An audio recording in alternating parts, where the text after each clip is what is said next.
মহানন্দার জল পান করতে নিষেধ করল শিলিগুড়ি কর্পোরেশন। মহানন্দা থেকে জল নিয়ে তা পরিশ্রুত করে পানীয় জল হিসেবে সরবরাহ করা হয় শহরে।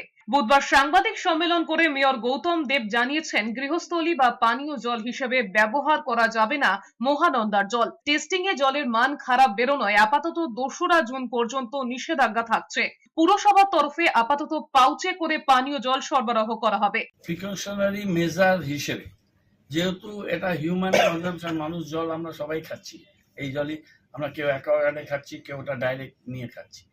এই জলটা আমরা মানুষকে অনুরোধ করছি, রিপিট করছি, এটা অনুরোধ করছি, জল যাচ্ছে সেই জলটা অন্য পারপাসে ব্যবহার করুন, কিন্তু পানীয় জল হিসেবে আমাদের ঘোষণা করার আগেই এই জলটা আপনারা ব্যবহার করবেন। ধরে পুরসভার তরফে যে জল সরবরাহ করা হচ্ছিল তা কার্যত বিষ।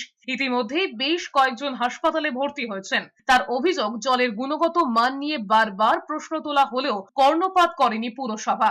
তো 15-16 দিন ধরে জল এলো, কিন্তু সেই জল যে এরকম বিষে পরিণত হয়েছে সেই খবর মেয়র সাহেবের কাছে ছিল না। তাহলে এতদিন ধরে যে জল খাওয়া হলো, সেই জল কি আসলে বিষ ছিল? একদিনে তো বিওডির তারতম্য হয়নি।